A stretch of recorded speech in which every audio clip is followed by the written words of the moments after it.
Have you ever been kicked out of your own home the day after burying your father?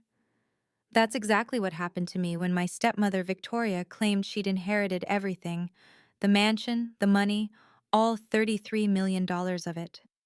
Standing in my childhood home, surrounded by relatives who suddenly wouldn't meet my eyes, she sneered at me.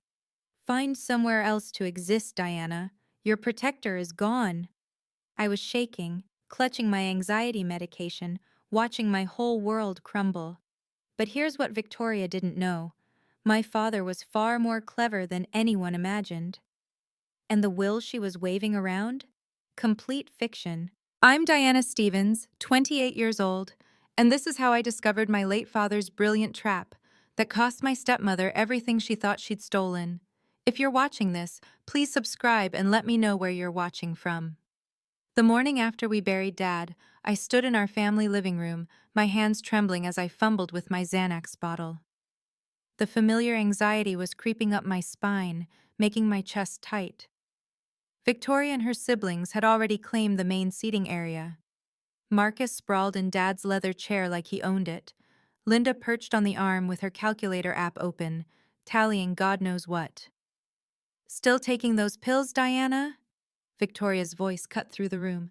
"Your father isn't here to baby you anymore." 15 relatives filled the space, all invited by Victoria for what she called an important family announcement. I caught whispers from Aunt Helen and Uncle George. "Poor thing. Always so fragile. Robert spoiled her rotten." They remembered my panic attack at yesterday's funeral, how I'd collapsed during the eulogy, gasping for air while Victoria rolled her eyes. I pressed myself against the wall near Dad's study door, the same spot where I used to hide as a child when the world felt too big. My therapist called it self-soothing through familiar spaces. Victoria called it pathetic.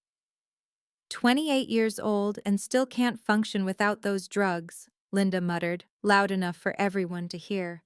No wonder Robert was reconsidering things. Reconsidering? My stomach dropped. Dad and I had our struggles with my anxiety, but he'd never. Would he? Marcus checked his Rolex. Dad's Rolex, I realized with a jolt. "Let's get this over with. Some of us have real business to attend to." Victoria stood, smoothing her black designer dress, the one she'd bought with Dad's credit card just last week. She pulled out a manila envelope from her purse, and something about her smile made my medication bottle slip from my shaking hands, pills scattering across the hardwood floor. 2 weeks earlier, everything had been different. I'd found Dad in his study, surrounded by financial documents and his ever-present coffee, now cold. He looked up when I knocked, his face softening in that way it only did for me. "Diana, sweetheart, come in. We need to talk about your future." I'd settled into the chair across from him, the same one where he'd taught me about compound interest when I was 12, about investment portfolios at 16. Despite what Victoria claimed, Dad never coddled me. He prepared me. "I've been meeting with Morrison quite a bit lately," he said, gesturing to a stack of sealed envelopes. "Important things that need to be finalized." "Dad, you're scaring me. Is everything okay?" He reached across the desk, squeezing my hand. "Trust Morrison, Diana. No matter what happens, trust Harold Morrison. He's been my attorney for 20 years, and he has instructions." I wanted to ask more, but Victoria's voice had echoed from downstairs, shrill and demanding. Dad's jaw had tightened, that small tell that meant he was biting back words. "Your stepmother's family is visiting again this weekend," he said carefully. "Marcus has another investment opportunity he wants to discuss." "Dad, you know he's just—" "I know exactly what he is." His voice was firm. "And I know what they all are. But sometimes, sweetheart, you have to let people reveal themselves fully. Documents can lie, but notarized records never do." Strange words, but I'd attributed them to the stress of Victoria's constant money demands. He'd been having more closed-door meetings lately, some with Morrison, others with people he only identified as business associates. "Promise me something," he'd said as I stood to leave. "Whatever happens, remember that everything I do is to protect you." 3 days later, he was dead. Victoria Sullivan Stevens commanded the room like a general surveying conquered territory. At 52, she'd perfected the art of appearing grieving while calculating profits. She'd married Dad 5 years ago, a whirlwind romance that happened suspiciously soon after she learned about his CFO retirement package. Her brother Marcus stood beside her, all 6 feet of him radiating menace in his $1,000 suit. He called himself an investment consultant. But Dad once muttered that Marcus's only successful investment was in other people's misfortune. His phone buzzed constantly. Offshore accounts didn't manage themselves, I supposed. Linda, Victoria's younger sister, clutched her tablet like a weapon.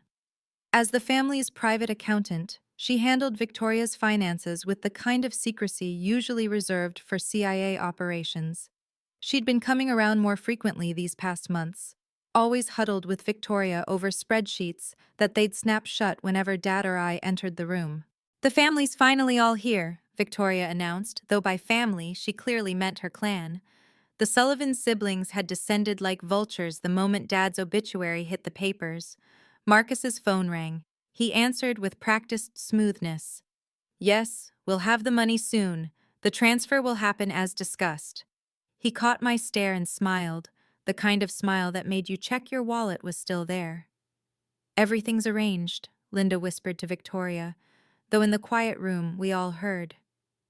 "The documents are ready." Documents? I watched them exchange glances, the kind of coordinated look that spoke of rehearsal. They'd been planning something, that much was obvious. But what? Uncle George shifted uncomfortably. Even Aunt Helen, who usually had opinions about everything, remained silent.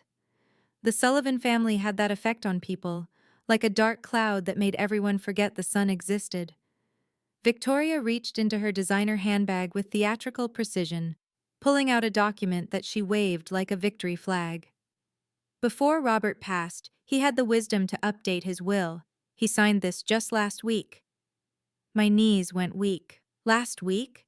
Dad had been in the hospital last week, barely conscious from the pain medication.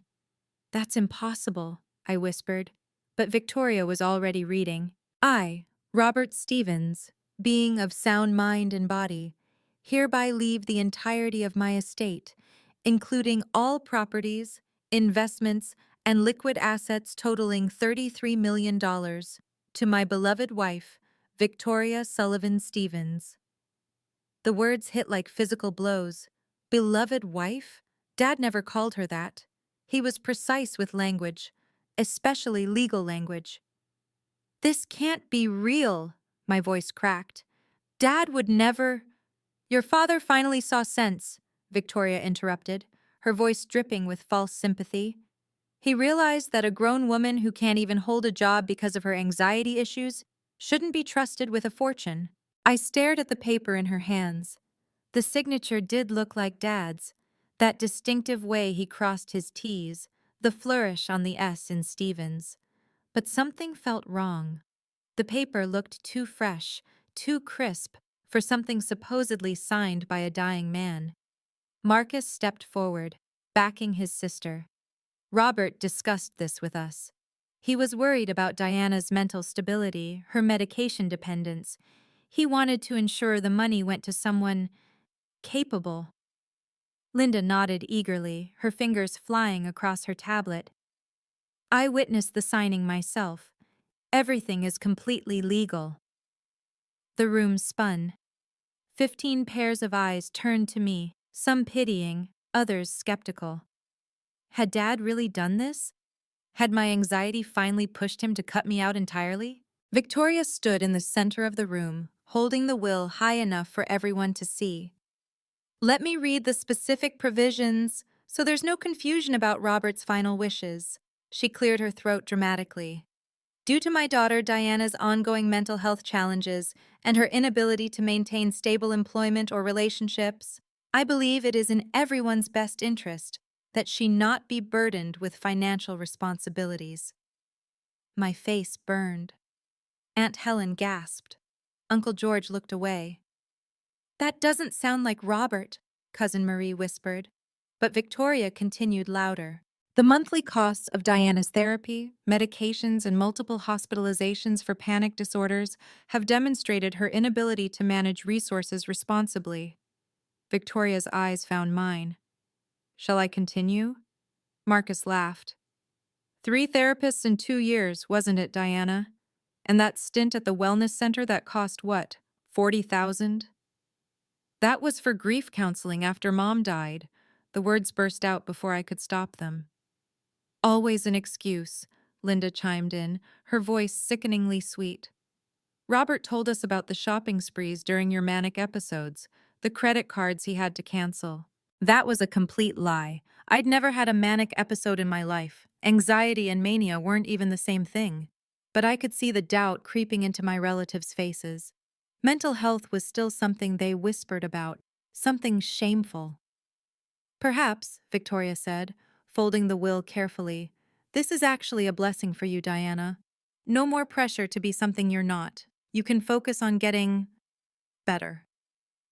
The condescension in her voice made my stomach churn.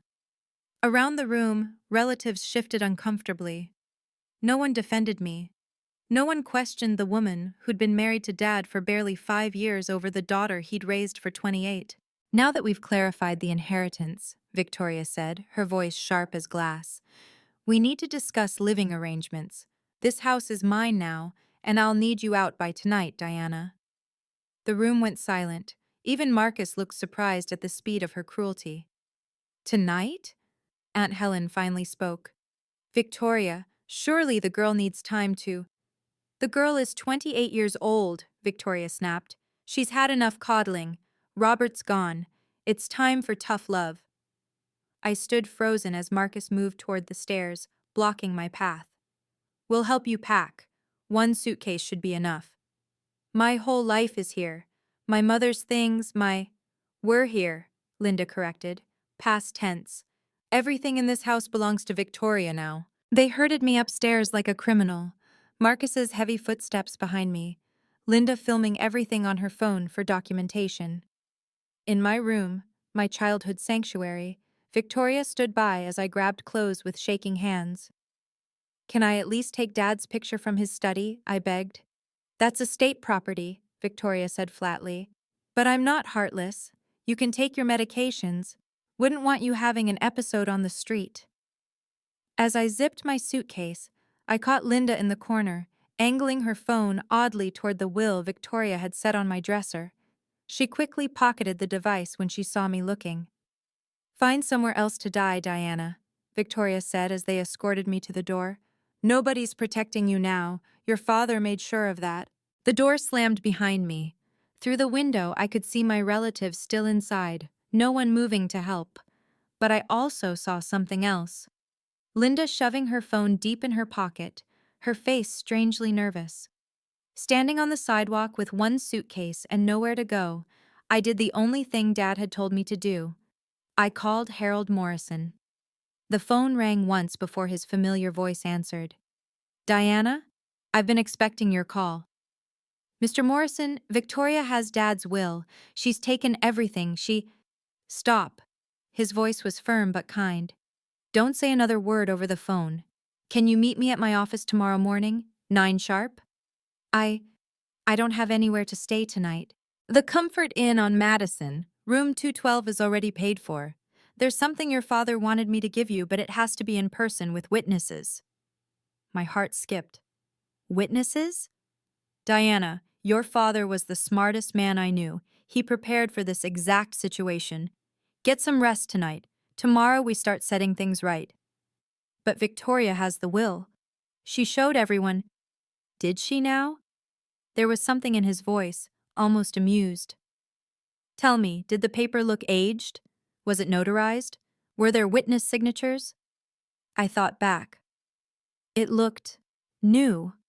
And I didn't see any notary seal, but she was holding it up high. Your father's real will has been in my safe for 5 years, Diana. Whatever Victoria has is as fake as her grief. Relief flooded through me so fast I had to sit down on the curb. Are you sure? I drafted it myself.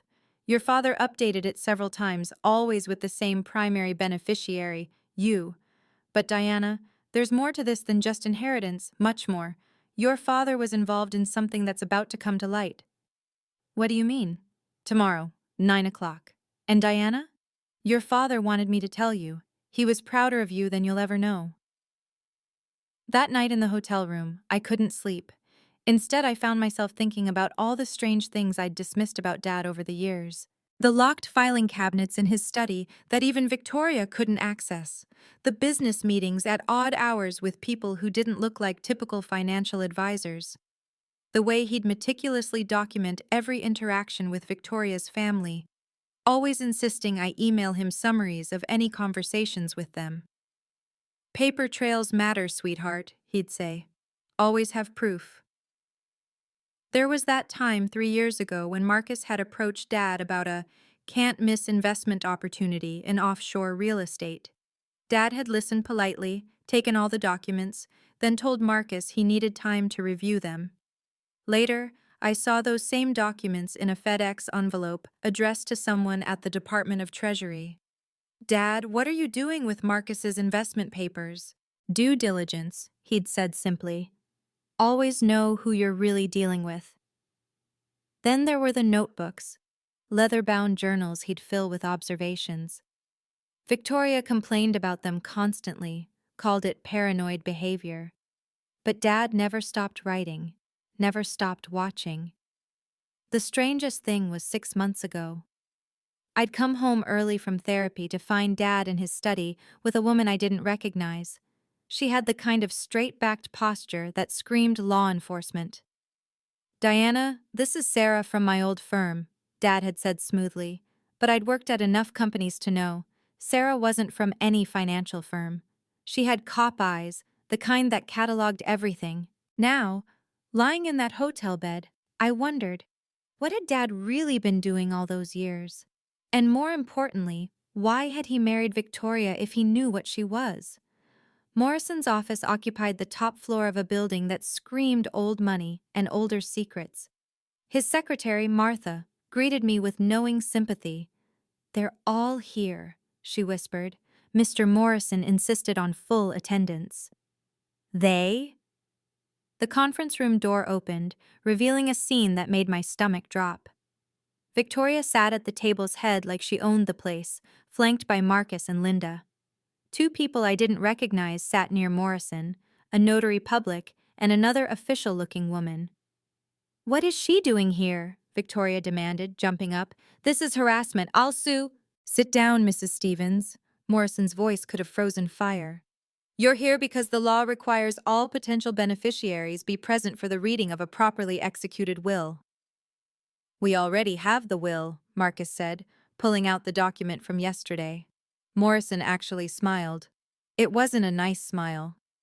"May I see that, please?" Victoria handed it over reluctantly. Morrison examined it for exactly 3 seconds before setting it aside. "Fascinating. A will supposedly signed last week by a man who's been in hospice for 2 weeks, unable to hold a pen due to medication.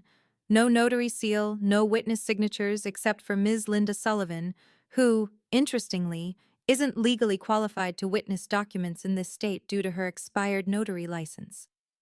Linda went pale. "Furthermore," Morrison continued, opening his briefcase, "the real will, properly executed and notarized 5 years ago, with 3 updates all properly witnessed, tells quite a different story." He pulled out a thick document, aged and official-looking, covered in seals and signatures. Victoria's confident mask cracked. "That's impossible." "Mrs. Stevens," Morrison said, his smile widening, "did you even read what you were trying to pass off as a will? Or were you too busy planning what to do with money that was never yours?" Morrison placed the authentic will on the table with ceremonial precision. The document looked substantial, multiple pages, official seals, a notary's raised stamp clearly visible. "This is Robert Stevens's last will and testament, executed January 15th, 5 years ago, with amendments added annually, most recently 6 months ago." He gestured to the notary present. "Ms. Jennifer Walsh here personally notarized each version." Jennifer Walsh nodded. "I remember Mr. Stevens well. He was extremely thorough, insisted on video recording each signing session. I have the recordings archived, if needed. Victoria's face went from red to white. This is fraud. Robert told me. What Robert told you and what Robert legally documented are apparently two different things, Morrison interrupted. Now, shall we proceed with the actual reading? Marcus stood aggressively. We'll contest this. Linda, call our lawyer. I'd sit down if I were you, Mr. Sullivan. The unfamiliar woman who'd been silent until now spoke with quiet authority. Attempting to leave during an official will reading, especially after presenting fraudulent documents, would be inadvisable. Something about her tone made Marcus sink back into his chair. Morrison began reading. I, Robert James Stevens, being of sound mind and body, do hereby declare this to be my last will and testament, revoking all previous wills and codicils. He paused, looking directly at Victoria. Particularly any documents that may surface claiming to supersede this notarized will. I state explicitly that any will not bearing the case number KM 2019-0847 is fraudulent. Victoria grabbed her fake will, frantically searching for a case number that wasn't there. Furthermore, Morrison continued, I declare that any attempt to forge, falsify, or misrepresent my wishes should be considered an act of fraud and reported to the appropriate authorities immediately. The room was dead silent, except for the sound of Linda's nervous breathing. Now, to the distribution of assets, Morrison continued, his voice filling the tense conference room. To my daughter, Diana Marie Stevens, I leave 70% of my total estate, including the family home at 1847 Riverside Drive, all its contents, and $23 million from my accumulated assets. I couldn't breathe. 23 million? The house? Victoria's gasp was audible. To my wife, Victoria Sullivan Stevens, Morrison read on. I leave 30% of my estate totaling $10 million under the following specific conditions. Victoria leaned forward eagerly, but Morrison's next words destroyed her anticipation. These funds are to be distributed only if Mrs. Stevens has, in the period following my death, treated my daughter Diana with respect, kindness, and familial care. This bequest is contingent upon Diana's written confirmation that no emotional, physical, or financial abuse has occurred. That's ridiculous, Victoria shouted. You can't make inheritance conditional on— Actually, you can, the notary interjected. It's called a conditional bequest, completely legal in this state. Morrison continued reading. I make this condition because I have observed concerning patterns of behavior from Mrs. Stevens and her family toward Diana.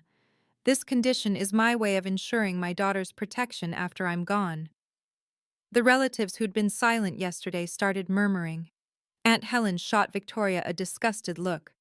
Furthermore, Morrison read, should Diana confirm that she has been mistreated, threatened, or coerced in any way by Mrs. Stevens or her associates, the 30% allocated to Mrs. Stevens shall immediately transfer to Diana. Marcus slammed his fist on the table. This is entrapment! No, Morrison said calmly. It's a father protecting his daughter from beyond the grave. And given that you publicly evicted Diana from her home yesterday, calling it estate property, I'd say you've already violated the conditions quite spectacularly. Morrison pulled out a tablet, swiping to reveal security footage. Mr. Stevens installed cameras throughout the house 2 years ago. Would you like to see yesterday's recording, Mrs. Stevens? On the screen, clear as day, was Victoria telling me to find somewhere else to die. The entire room watched her kick me out with only one suitcase, denying me even my father's photograph. That triggers the forfeiture clause immediately, Morrison stated. But there's more. Section 7, paragraph 3. Any attempt to fraudulently claim inheritance through forged documents will result in complete disinheritance and criminal prosecution. Linda tried to slide toward the door, but the mysterious woman blocked her path. The security footage also captured this, Morrison continued, showing Linda photographing the fake will on her phone in my bedroom. Ms. Sullivan, you documented your own crime. How thoughtful. Victoria's hands shook. You can't prove that will was fake. It has Robert's signature. A signature that forensic analysis will easily prove was traced from this. Morrison produced a birthday card. The exact signature you copied, stroke for stroke. Robert kept every card you gave him, including this one where he signed his name on the envelope for your convenience. The notary leaned forward. Mr. Morrison, am I correct in understanding that Mrs. Stevens has now forfeited her entire inheritance due to these violations? Correct. The full $33 million now belongs to Diana Stevens. Victoria stood so fast, her chair fell backward. You little bitch! You planned this with him! Actually, Morrison said, pulling out another document, Diana knew nothing. But Robert knew everything about you, Mrs. Stevens, including your real reason for marrying him. He looked at the mysterious woman. I believe this is your cue, Agent Chen. Agent Chen? My blood ran cold. Victoria lunged across the table, trying to grab the real will. This is all lies. Robert loved me. He promised me everything. Security moved fast, but not before Linda managed to tear a corner of one page. The notary gasped as two security guards restrained the Sullivan siblings. Destroying legal documents now? Morrison remained impossibly calm, picking up the torn piece. Add that to the charges. Fortunately, we have 17 copies, all notarized. Marcus pulled out his phone with his free hand. I'm calling our lawyer. This is false imprisonment. Call whoever you like, Agent Chen said, finally stepping forward with her badge visible. FBI, Financial Crimes Division. We've been monitoring your calls for 6 months, Mr. Sullivan, including the one yesterday about having the money soon. Victoria's desperation turned rabid. Diana killed him. She poisoned Robert to get the inheritance. Test his body. Several relatives gasped. Even Morrison looked surprised at the accusation. You want to play that card? Agent Chen pulled out a medical file. Robert Stevens died of stage 4 pancreatic cancer, diagnosed 14 months ago. We have every medical record, every test result. He knew he was dying when he updated his will 6 months ago. Diana could have... Diana didn't even know he was sick, Morrison interjected. Robert specifically instructed his medical team not to tell her. He wanted her last memories to be of him strong, not withered by chemo he refused anyway. I felt the room spin. Dad had cancer? He'd face that alone? But here's what's interesting, Chen continued. You knew Mrs. Stevens. You accessed his medical records illegally 3 months ago. We have the digital trail. You knew he was dying and accelerated your plans to steal everything. Victoria's mask finally shattered completely. That money was promised to people you don't want to disappoint. If you're finding this story shocking, you're not alone. Inheritance fraud affects thousands of families every year. Have you or someone you know faced similar betrayal? Share your thoughts in the comments below. And if you want to hear more stories about justice being served, hit that subscribe button and ring the notification bell. Let's continue with what happened when the FBI got involved. Agent Sarah Chen commanded the room with the kind of authority that made everyone sit straighter. Mr. Robert Stevens was a confidential informant for the FBI for the past 10 years. The room exploded in shocked voices. Victoria looked like she'd been slapped. That's impossible, Marcus protested. Robert was just a retired CFO. A retired CFO who discovered his former company was laundering money for international crime syndicates, Chen continued. Instead of looking the other way, he came to us. His information has led to 47 arrests and the recovery of $500 million in illegal funds. She opened a thick folder. The $33 million in Mr. Stevens's estate? That's the legitimate reward money from the Treasury Department for his assistance. Every penny legally earned and completely clean. Morrison added, Robert knew his life might be in danger. That's why he documented everything, especially after certain individuals entered his life. Chen's gaze fixed on Victoria. Mrs. Sullivan Stevens, or should I say, Victoria Petrova. Yes, we know about your first 2 marriages, both to men who died mysteriously after changing their wills. Aunt Helen gasped. Dear God. But here's where it gets interesting, Chen continued. The Sullivan family has been on our radar for 5 years. Shell companies, offshore accounts, money laundering for the Kozlov crime family. And you, Victoria, were their best asset. Marrying wealthy men, securing inheritances, funneling money to pay off family debts to very dangerous people. You can't prove any of this, Linda said weakly. Actually, we can. Mr. Stevens wore a wire for the last 2 years. We have recordings of every threat, every scheme, every forged document you discussed in his house. Victoria's face went gray. Robert was wearing a wire? In our bedroom? Everywhere except the bathroom. He had legal immunity and consent requirements. You really should read the prenup you signed more carefully. Agent Chen signaled to the door, and 2 more FBI agents entered. We need to examine the fraudulent will you presented, Mrs. Stevens. Victoria clutched her purse. I don't have it. The document you showed 15 witnesses yesterday? The one Ms. Sullivan filmed on her phone? Chen held out her hand. We can do this the easy way or with a warrant, your choice. Linda's phone was already being bagged as evidence. She looked near tears. I want a lawyer. You'll have plenty of time to call one from the federal building, Chen replied. Mr. Sullivan, we'll need your phone as well. The one you used to call your associates about the money yesterday. Marcus tried to resist, but the agents were firm. His phone joined Linda's in an evidence bag. This is harassment. Victoria stood, but an agent gently pressed her back down. We're grieving family members. Grieving family members who tried to steal $33 million through fraud, Chen corrected. We've been monitoring your accounts for months. The $50,000 you transferred to the Cayman Islands last week, the $100,000 to Cyprus, we have it all. Morrison pulled out more papers. There's also the matter of the $78,000 you've stolen from Robert's accounts over the past 3 years, thinking he wouldn't notice. That was my money as his wife. Actually, those were Diana's college fund accounts that Robert never closed. You've been stealing from his daughter for years.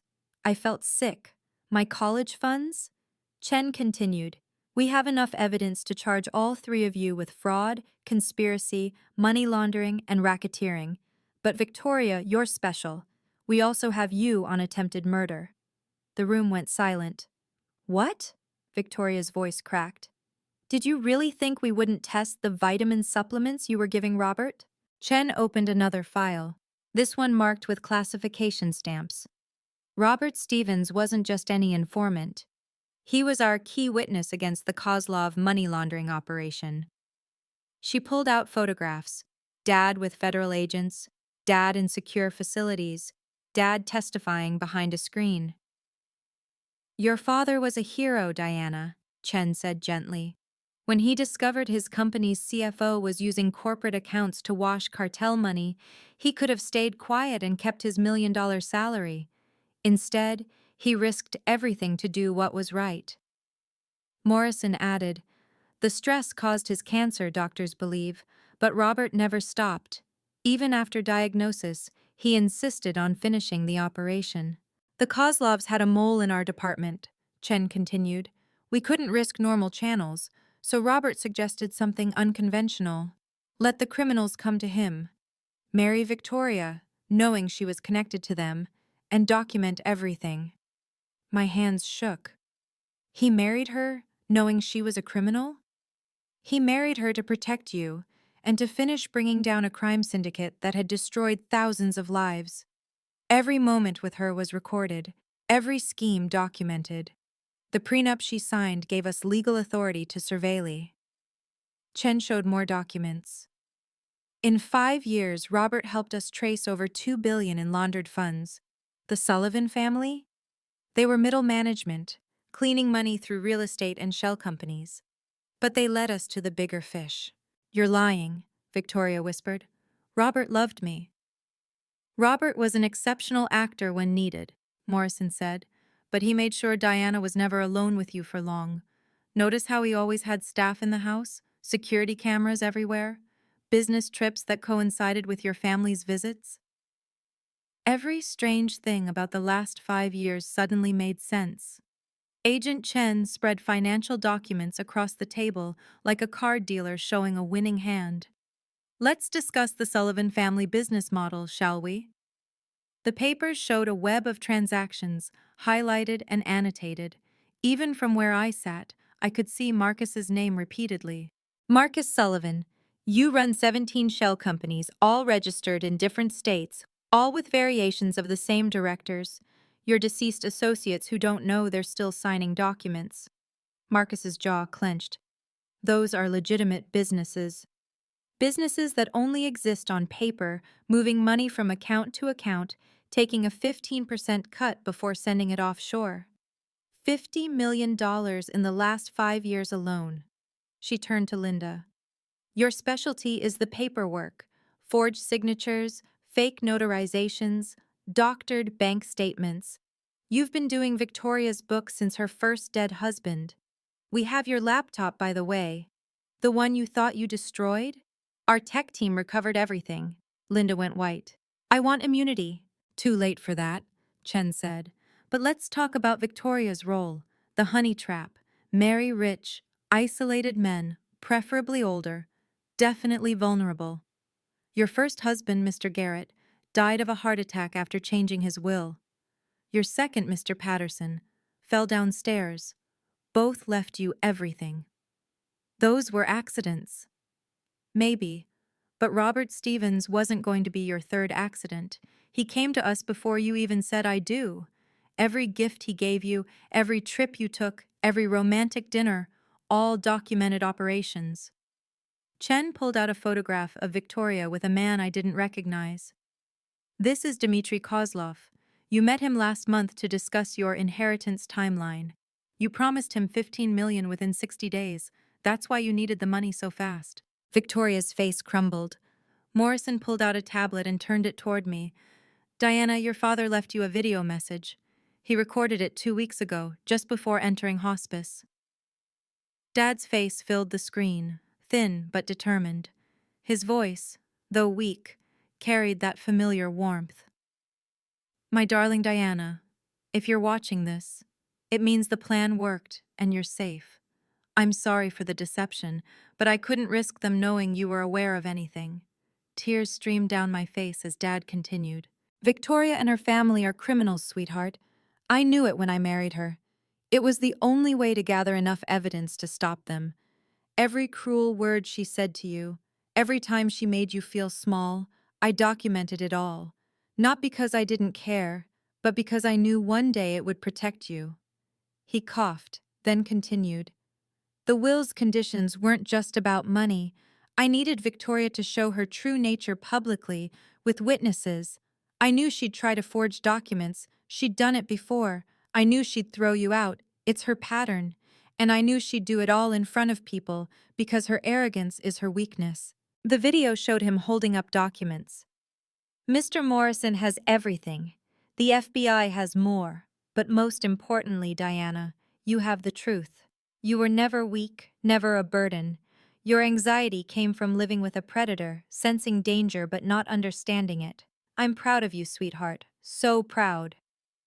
Victoria made a sound like a wounded animal. One more thing, Dad said on video. Victoria, if you're watching this, know that every night you thought I was sleeping, I was actually documenting your pillow talk confessions. Thank you for the evidence. Checkmate. Victoria suddenly lunged forward. I'll make a deal. I'll testify against the Kozlovs. Agent Chen didn't even blink. You think you're the first to offer? We have 6 witnesses already, all higher up the chain than you. But I know things. You know what they wanted you to know. You were never important, Victoria. Just useful. Marcus tried to run for the door, but the agents were ready. He struggled as they cuffed him. This is a setup. Robert entrapped us. Robert gave you every opportunity to be a normal family, Morrison said. He even offered Marcus legitimate investment opportunities, which you turned down for quick criminal money. Linda was crying now. Victoria made me do it. She said if I didn't help, she'd tell everyone about Miami. Miami? Chen pulled out another file. You mean the elderly woman whose will you forged in 2018? We know about her too. The relatives in the room were pressed against the walls, trying to distance themselves from the unfolding disaster. Aunt Helen looked at me with tears in her eyes. "Diana, we're so sorry. We should have known." "Please," Victoria begged, mascara running down her face. "The Kozlovs will kill me if I don't pay them. You don't understand what these people are capable of." "We understand perfectly," Chen replied. "That's why you're going into federal custody, all three of you." As they were being led out, Victoria turned to me one last time. "You killed him! The stress of maintaining this lie killed him." Morrison stepped between us. "No, Victoria. You killed him. Every day of poison disguised as love. Every moment of watching his daughter suffer. That's what ate him alive. The cancer was just faster than your cruelty." Victoria's accusation hung in the air like poison gas. "Diana killed him. She knew about the cancer and helped him die. Check the hospice records." Several relatives gasped. Even the FBI agents paused. This was a serious allegation. "She visited him alone the night before he died," Victoria continued desperately. "The nurses saw her. She had access to his medications. She wanted the inheritance." My chest tightened. The old familiar anxiety crawled up my spine, but this time I fought it. "I didn't even know he was sick." "Convenient," Victoria spat. "The daughter who supposedly loved him didn't notice he'd lost 40 pounds? Didn't question the constant hospital visits?" Agent Chen stepped forward. "Actually, we investigated this possibility already." She pulled out a thick medical file. "Mr. Stevens specifically requested that Diana be told he was traveling for business during his treatments. The hospital staff signed NDAs.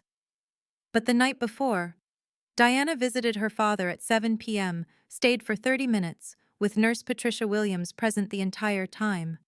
We have the security footage and the nurse's testimony. Mr. Stevens was conscious and asked Diana to tell him about her day, nothing more." Morrison added, "Robert's death was expected and peaceful. His oncologist, Dr. James Harrison, was present. Time of death, 3:47 a.m. Diana was at home, which her building's security footage confirms." But Victoria wasn't done. "Then she knew about the FBI. She was part of this entrapment." "Diana knew nothing," Chen said firmly. "We have surveillance of every interaction. Robert kept her completely in the dark to protect her from retaliation. In fact, we had an agent stationed near her apartment for the last year without her knowledge." The room was staring at me now, not with suspicion, but with sympathy. Agent Chen placed the medical file on the table, opening it to reveal test results, scans, and reports dating back 14 months. Robert Stevens was diagnosed with stage 4 pancreatic cancer on September 15th of last year. The 5-year survival rate? Less than 3%.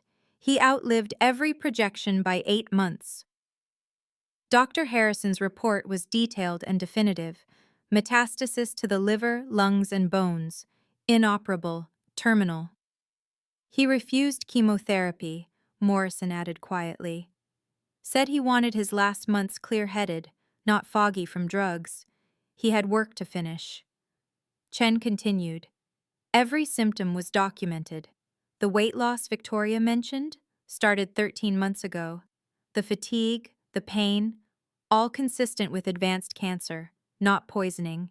We tested everything, even had toxicology run twice. Nothing but cancer and legally prescribed pain management." She turned to the room. "Mr. Stevens used his remaining time to ensure 3 things. The FBI operation succeeded, his daughter would be protected, and justice would be served. He succeeded on all counts." The relatives were crying now. Uncle George spoke up. "We failed him. We failed Diana. We let that woman isolate them both." "Dad died knowing I loved him?" I asked, my voice small. "He died knowing you were safe," Morrison said gently. "His last words were about you. He said, 'Diana is stronger than she knows. She just needs to believe it.'" Victoria had gone silent. Her last desperate gambit failed. The truth was undeniable. Dad died of cancer, not murder. He died a hero, not a victim. 14 months of agony, Chen said, looking at Victoria. And he spent it gathering evidence against you instead of resting. That's how much he loved his daughter. That's how much he hated what you were. The atmosphere in the room shifted completely. Where yesterday these same relatives had watched Victoria throw me out, now they turned on her with collective disgust. You knew he was dying and you still tortured his daughter? Aunt Helen's voice shook with rage. Uncle George stood up. Diana, we failed you. Your father was protecting you and we just watched. The FBI agents moved to formally arrest the Sullivan family. Victoria Sullivan Stevens, Marcus Sullivan, Linda Sullivan, you're under arrest for fraud, conspiracy to commit fraud, money laundering, and racketeering. As the handcuffs clicked on Victoria's wrists, the sound echoed through the silent room. The woman who'd stood in my family home yesterday, declaring herself queen, was now just another criminal in custody. Diana, Cousin Marie approached tentatively. Can you ever forgive us? We should have questioned it. Robert would never have abandoned you. I stood slowly, and for the first time in 5 years, I didn't reach for my anxiety medication. Dad knew you'd all be fooled. That's why he planned it this way, so you'd see her true nature publicly, with no room for doubt. Morrison smiled approvingly. Your father would be proud. You're standing tall. I don't need pills when I have the truth on my side, I said, surprising myself with my steady voice. Victoria was being led out when she turned one last time. That money belongs to the Kozlovs. They'll come for it. Agent Chen laughed. The Kozlovs? We arrested them 6 hours ago. Your text to Dmitri yesterday about securing the inheritance gave us the final evidence we needed. You literally scheduled their arrest. The last image of Victoria was her face crumbling as she realized she'd destroyed everything, her freedom, her family, her future, for money that was never going to save her anyway. As the agents led them toward the door, Victoria made one last desperate move. She twisted free and lunged at the table, grabbing for the real will. If I can't have it, no one can. Her fingers closed on the document, but Morrison was ready. Go ahead, tear it up. We have 17 notarized copies in various locations. Victoria froze, the will in her shaking hands. For the first time since Dad died, I stood and faced her directly. You never saw me as family, Victoria. Only as an obstacle to money. You were weak, she hissed. Always crying, always needing your pills. I was living with a predator. My body knew you were dangerous even when my mind didn't. I pulled out my phone. And speaking of evidence, I recorded every threat you made when Dad wasn't around.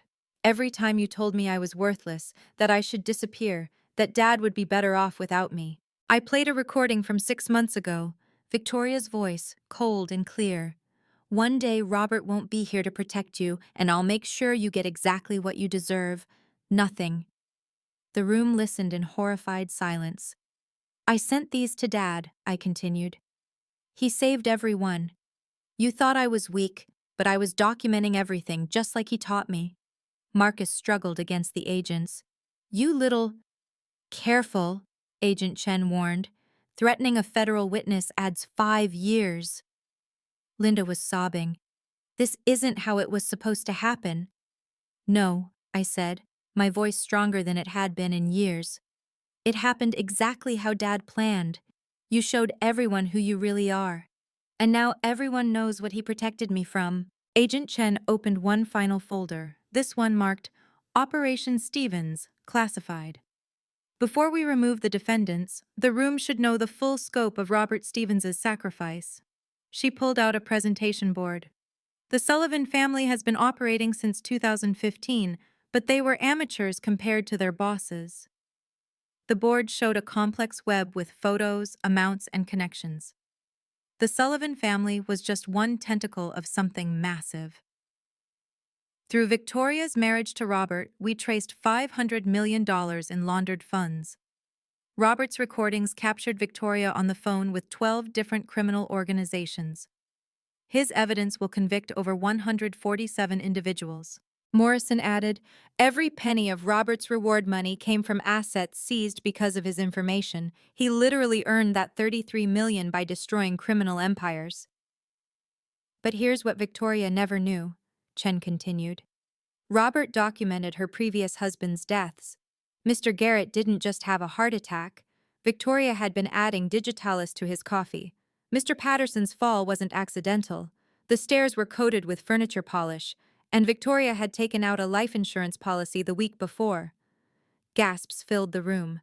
Victoria's face went white. We couldn't prove it then, but Robert's investigation uncovered the evidence. 2 more murder charges will be filed. You knew?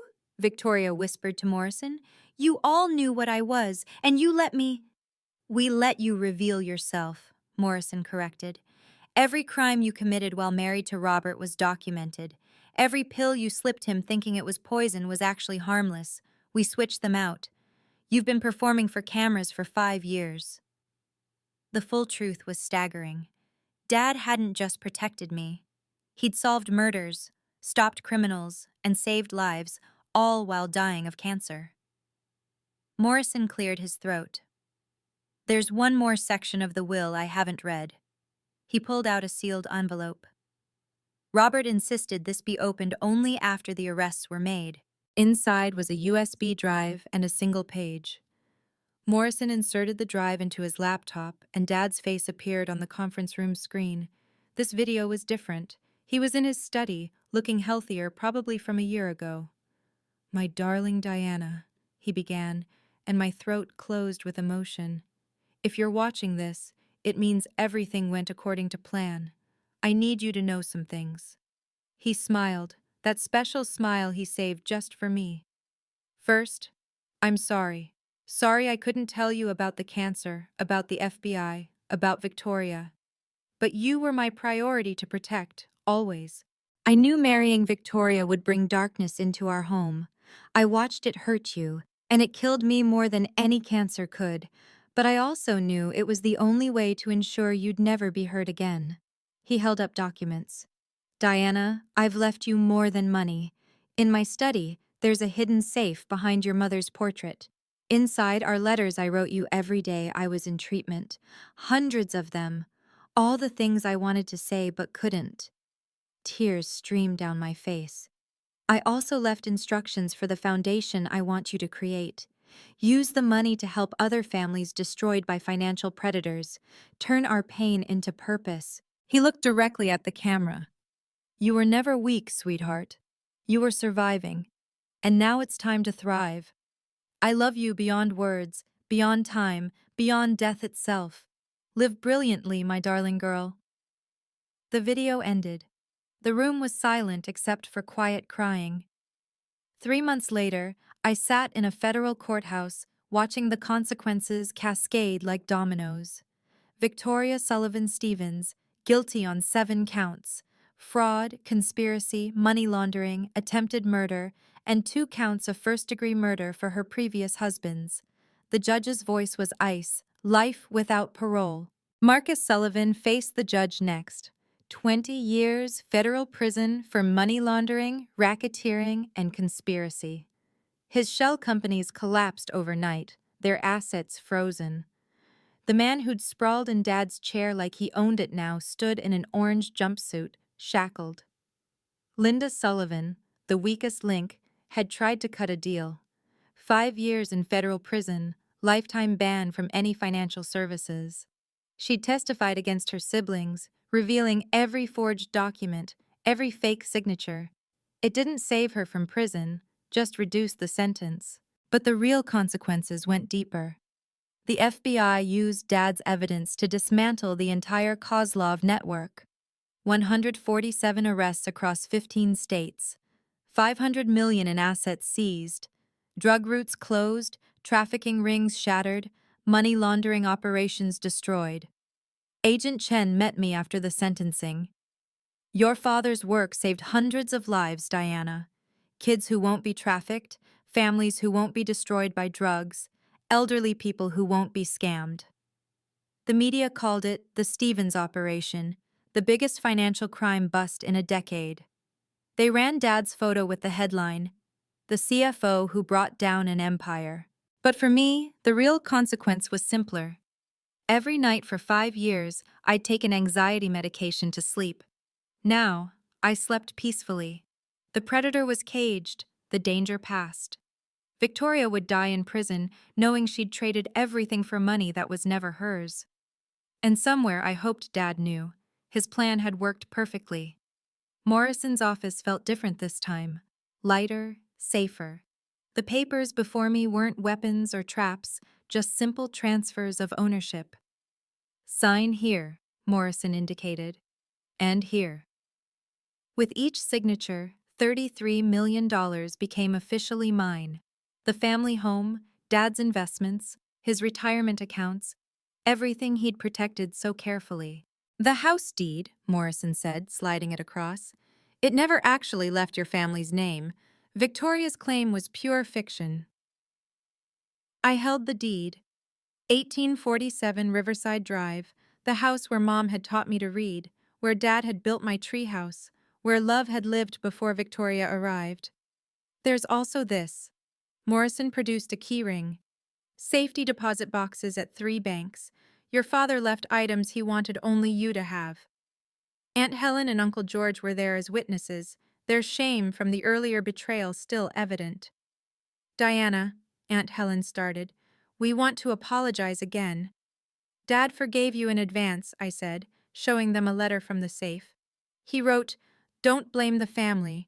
Victoria was a professional predator.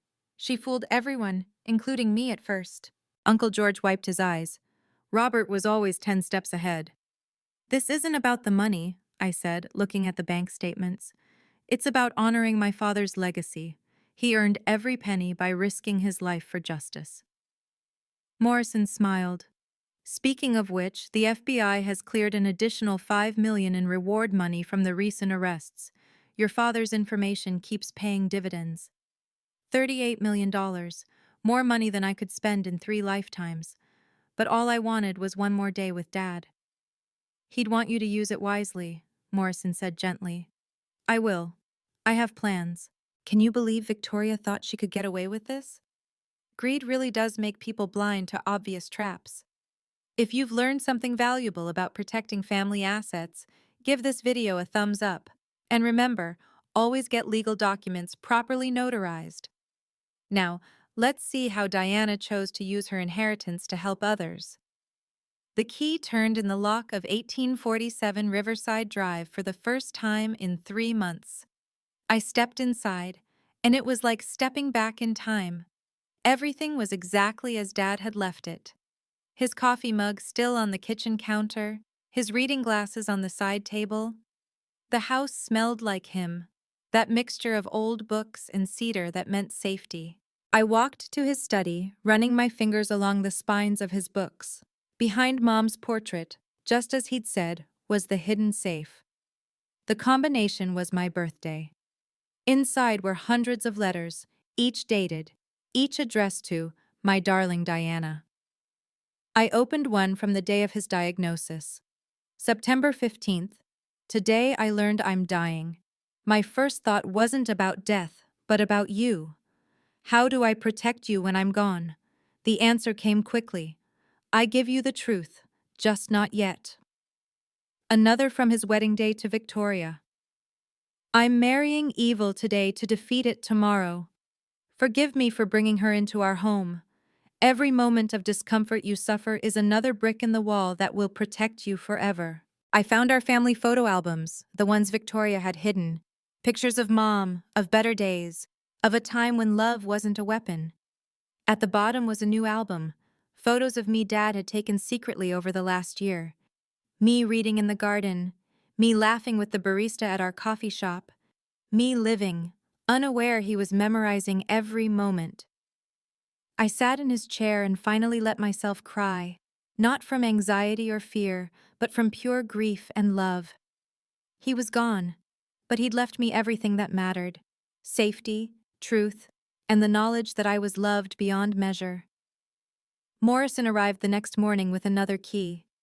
Your father had a secondary office. Even Victoria never knew about it. Behind a bookshelf in the basement was a hidden door. Inside looked like an FBI command center, monitors, filing cabinets, recording equipment.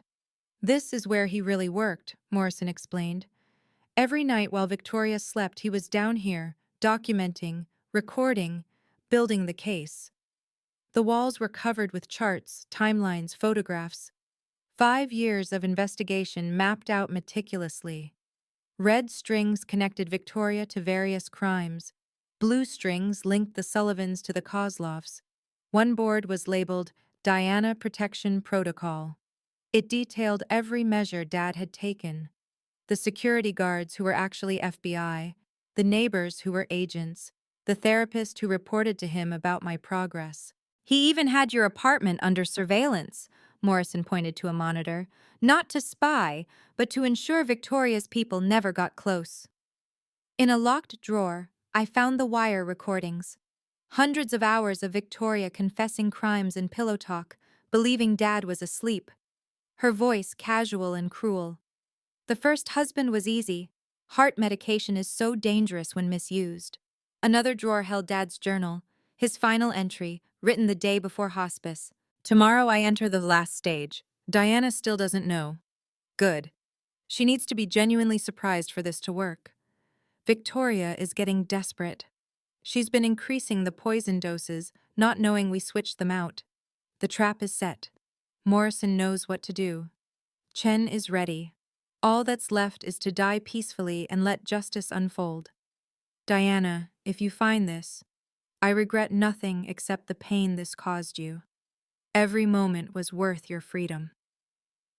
In the weeks that followed, I discovered I'd never been as alone as I'd thought. Morrison became more than Dad's lawyer. He became my mentor.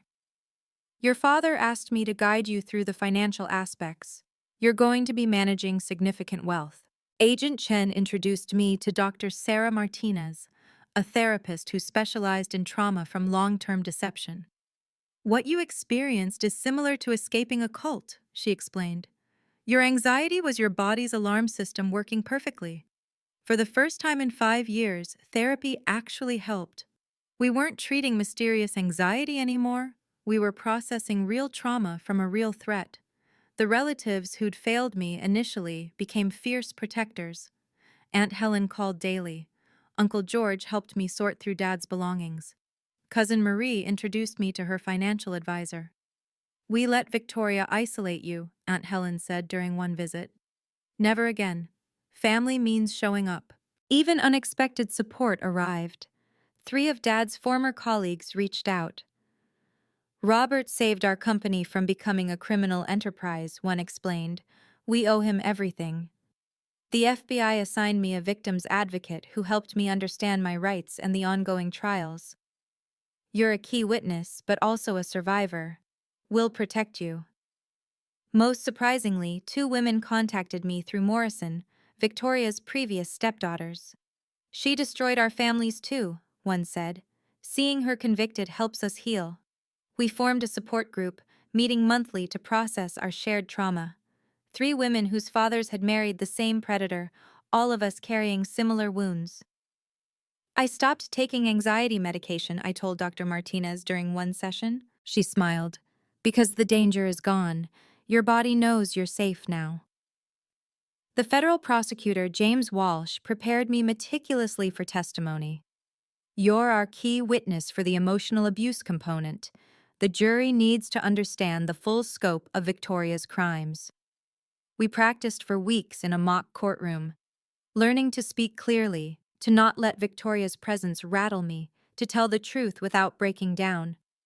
She'll try to intimidate you with looks, Walsh warned. She'll have her lawyer attack your credibility, your mental health history. Let them, I said, surprising myself with my firmness. I have 5 years of recordings. We reviewed the evidence together. My phone recordings of Victoria's threats, the security footage of her cruelty, the documented pattern of isolation and abuse. This is powerful, Walsh said, but I need you to stay strong when you face her. The first time I practiced describing the eviction, I cried. The second time, I shook. By the 10th time, I could tell it calmly, factually, letting the horror speak for itself. I won't let her intimidate me anymore, I told Walsh. Morrison attended every session, offering support. Your father would be so proud. You're becoming the woman he knew you could be. Agent Chen provided additional context about the criminal enterprise, helping me understand how my abuse fit into the larger pattern. Victoria needed you broken so you couldn't fight back when she stole everything. The previous stepdaughters also testified, establishing Victoria's pattern. We supported each other through the preparation, sharing strategies for staying calm. She controlled us through fear, one said, but fear only works if we let it. By the trial date, I was ready. Not the anxious girl Victoria had tormented, but a woman armed with truth and backed by justice. The story exploded across national media. The CFO's last case became front-page news. CNN, Fox, everyone wanted interviews. I'll only speak to raise awareness, I told Morrison. Not for money, not for fame, for the victims who don't know they're being deceived. I chose one interview, 60 minutes. No payment, just the chance to warn others. Your father ran a 5-year undercover operation from his own home, the interviewer said. How do you process that? He turned our pain into purpose. Every moment of suffering had meaning. It was evidence that would save others. The interview aired to 20 million viewers. Within days, the FBI received over 200 tips about similar inheritance frauds. My stepmother is doing the same thing, one caller reported. Another, I think my father's wife poisoned him. 20 new cases opened because people recognized the patterns from our story. Victoria tried to respond from prison, claiming she was the real victim, that Robert had entrapped her. No one bought it. The evidence was too overwhelming, the pattern too clear. The media dubbed it the Stevens Protocol, the strategy of letting criminals reveal themselves while documenting everything. Law enforcement agencies began studying Dad's methods. But I refused most interviews. This wasn't entertainment, it was justice. Instead, I wrote an op-ed for the Wall Street Journal. Financial predators in the family, what to watch for. It went viral, shared 500,000 times. Morrison fielded the movie offers, the book deals, the documentary requests. All no, I told him. Dad didn't do this for Hollywood, he did it for justice. The media attention served one purpose: warning other potential victims. Every story shared might save someone from their own Victoria. In Dad's hidden office, I found his blueprint for the foundation, detailed, thoughtful, ready to implement. The Robert Stevens Foundation for Financial Justice, his notes read, to protect families from predatory inheritance fraud and elder financial abuse. I committed $15 million to start, with Morrison as co-director. Our mission: provide free legal services to families facing inheritance fraud, fund investigations into suspicious deaths, and educate people about financial predators. We'll need a board of directors, Morrison said, people who understand the mission. Agent Chen agreed to serve. So did the federal prosecutor Walsh. Dr. Martinez joined to address the psychological trauma component. We recruited a forensic accountant who specialized in uncovering hidden assets. Our first case came within a week: an elderly man whose new wife was isolating him from family. We provided legal counsel, hired investigators, and discovered she'd done this 3 times before. Dad fought for justice, I announced at the foundation's launch. We'll continue his mission. The foundation would offer free legal consultation for suspected inheritance fraud, private investigation services for families who couldn't afford them, support groups for survivors of financial abuse, educational seminars on protecting family assets, a hotline for reporting suspected elder financial abuse. Your father envisioned this, Morrison said, showing me Dad's notes. He wrote, turn our nightmare into a shield for others. We partnered with the FBI's Financial Crimes Division, becoming a resource for their investigations. Chen called it revolutionary, private citizens funding the fight against financial predators. Every dollar in this foundation, I said at the press conference, came from stopping criminals. Now it will stop more criminals. Dad would love the poetry of that. The federal courthouse was packed. Media, victims' families, and curious observers filled every seat. Victoria sat at the defense table in orange, her perfect facade finally cracked. State your name for the record. Diana Marie Stevens. For 3 hours I testified. Every cruelty, every threat, every moment of psychological torture laid bare for the jury. I played the recordings, showed the videos, presented the evidence Dad had gathered. She told me to find somewhere else to die, I said clearly. The day after my father's funeral, Victoria's lawyer tried to shake me. Isn't it true you have a history of mental illness? I have a history of anxiety caused by living with a predator. My symptoms disappeared the day she was arrested. You claim abuse, but you lived comfortably. I lived in fear. Comfort and safety aren't the same thing. When they played Dad's surveillance videos, Victoria finally broke. Seeing herself on screen, hearing her own voice confessing to murders she thought were secret, she realized the full scope of Dad's operation. He knew, she whispered. He knew everything. Yes, I said, looking directly at her for the first time. He knew, and he let you hang yourself with your own rope. The jury took 2 hours to convict on all counts. As they read the verdict, Victoria stared at me with pure hatred. But for the first time in 5 years, her stare didn't make me reach for my medication. Life without parole, the judge announced. Victoria screamed as they led her away. This isn't over. Yes, it is, I said quietly. Dad made sure of that. The courtroom erupted in applause. Victims, families, even court staff. Justice, delayed but not denied. With Victoria imprisoned for life and her siblings locked away, the dismantling of their criminal empire accelerated. The government seized all Sullivan family assets, every property, account, and investment purchased with laundered money. The total? $78 million, all redistributed to their victims. Your father's work just funded restitution for 200 families, Agent Chen told me. People who lost everything to the Kozlov organization are getting their lives back. I sold the investments I didn't need, keeping only Dad's most meaningful assets. The house stayed. It was home, cleansed of Victoria's poison. His book collection, his watches, his photographs, these I treasured. But the excess went to the foundation.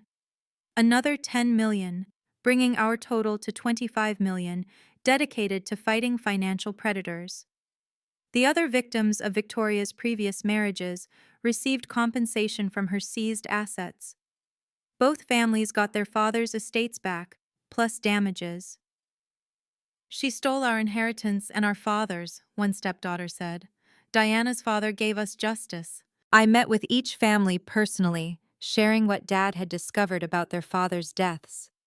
The evidence that finally proved murder, the closure they'd waited years for. Marcus's shell companies unraveled, revealing more victims, elderly people scammed out of retirement savings, immigrants cheated with fake investment schemes. The foundation helped them all file claims. Linda's testimony exposed a network of document forgers. Dozens of fake wills, powers of attorney, and estate documents were invalidated. Rightful heirs reclaimed stolen inheritances. It's like dominoes, Morrison observed. Your father pushed the first one, and they're still falling. By the 6-month mark, the Stevens operation had recovered over $300 million in stolen assets and convicted 170 criminals. Dad's legacy grew with each arrest. 1 year after Dad's death, the Robert Stevens Foundation officially opened its doors in a building downtown. The plaque by the entrance read, "Turning Pain into Purpose, in memory of a father who protected until the end." The opening ceremony drew hundreds, survivors we'd helped, FBI agents, prosecutors, and families saved from financial predators. Each had a story of how Dad's work had touched their lives. In our first year, I announced, we've helped 50 families recover stolen inheritances, prevented 10 murders for money schemes, and trained 500 elder care workers to recognize financial abuse signs. Agent Chen presented the foundation with a commendation from the FBI director. Robert Stevens revolutionized how we fight financial crimes. His daughter continues that revolution. I'd change too. The anxious girl who needed medication to leave the house was gone. In her place stood a woman who testified before Congress about inheritance fraud, who consulted with the FBI on complex cases, who ran board meetings with confidence. Your transformation is remarkable, Dr. Martinez said during our final session. You've turned trauma into strength. Dad always said I was stronger than I knew. He just gave me the chance to prove it. The foundation hired 20 full-time staff, lawyers, investigators, counselors. We opened satellite offices in 5 states. Our hotline received 50 calls daily from families suspecting financial abuse. We've created an army, Morrison said proudly. An army fighting the war your father started.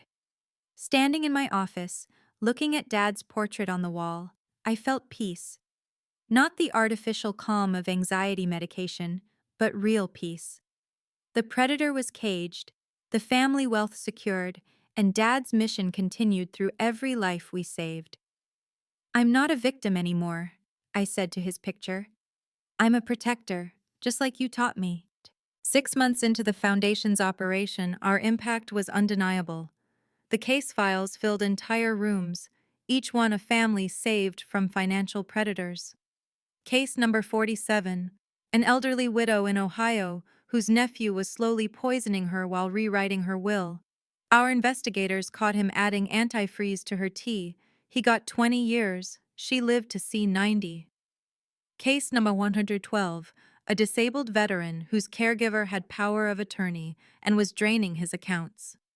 We recovered $800,000 and got the caregiver convicted of elder abuse. Case number 198. 3 siblings fighting a stepmother who claimed their father's estate with forged documents, exactly like Victoria had tried.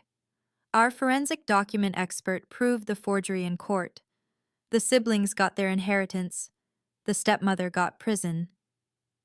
Every case validates your father's sacrifice, Morrison said during a board meeting. We partnered with Adult Protective Services in 12 states, training their workers to spot financial abuse patterns. Our seminars at senior centers taught elderly people to protect themselves. Never give power of attorney to someone who asks for it, I told a room of retirees. True helpers don't need to ask for control. The Foundation's support groups grew to 30 cities, survivors helping survivors, sharing their stories, learning they weren't alone. Diana gave us our voices back, one member said to a reporter. She showed us that victims can become warriors. We funded legislation too. Robert's Law in 6 states, making inheritance fraud a felony with mandatory minimum sentences. No more slaps on the wrist for stealing someone's legacy. Your father wanted to protect one daughter, Agent Chen said. He ended up protecting thousands. Knowledge is the best protection against predators, I repeated Dad's words at every speaking engagement. Document everything. Trust but verify. And never, ever stay silent about abuse. On the 2nd anniversary of Dad's death, I stood in his study, now my office at home. The same desk where he'd taught me about compound interest now held case files of families we'd saved. I opened his safe again, pulling out the last unread letter, marked, "Open on the 2nd anniversary." My darling Diana, if you're reading this, 2 years have passed. The pain has dulled to an ache. You've found your strength. The foundation is thriving. I know because I know you. By now you understand why I did everything. Not just to protect you, but to give your life purpose beyond survival. Every family you save honors your mother's memory and continues my work. You asked me once why I married Victoria knowing what she was. The truth? I saw you disappearing, anxiety eating you alive. And I realized you needed an enemy to defeat, not a father to protect you forever. Victoria was that enemy. Defeating her was your chrysalis. The butterfly you've become was always inside you. I just had to die for you to fly. No more letters after this one. You don't need my words anymore. You have your own voice, strong and clear. Use it. Fight for those who can't fight for themselves. Turn our story into their shield. All my love, forever and always, Dad. P.S. Your mother would be so proud. I tell her about you every night in my dreams. I set down the letter and looked at the family photo on my desk. Mom, Dad, and me. Before Victoria, before cancer, before everything. But also before the foundation, before hundreds of saved families, before I found my purpose. Dad, I understand now, and I forgive everything. The FBI headquarters in Washington was packed for the ceremony. 500 people gathered to witness something unprecedented. A civilian receiving the FBI Director's Distinguished Service Award posthumously. Robert Stevens, the director announced, exemplified the highest ideals of justice and sacrifice. His work resulted in the largest financial crime bust in FBI history. I accepted the medal on Dad's behalf, the weight of it heavy in my hands. Agent Chen stood beside me as they unveiled Dad's portrait for the FBI's Hall of Honor, the only civilian ever included. Your father's methods are now taught at Quantico, the director continued. The Stevens Protocol has become standard procedure for long-term financial crime investigations. After the ceremony, we drove to Arlington Cemetery. Dad's military service from his youth had earned him a plot there. His headstone read, Robert James Stevens, husband, father, protector of justice. I placed the medal on his grave, beside fresh flowers from the families we'd helped. There were dozens of bouquets, notes, photos of children saved from trafficking because Dad's work cut off the money supply. Victoria watched the ceremony from federal prison. They'd shown it on the news. I got a report later that she'd destroyed her TV in rage. She'd spend the rest of her life knowing that the man she'd tried to poison had become a legend while she rotted in obscurity. Marcus had been stabbed in prison by another Kozlov associate who blamed him for the organization's downfall. He survived, but would never walk again.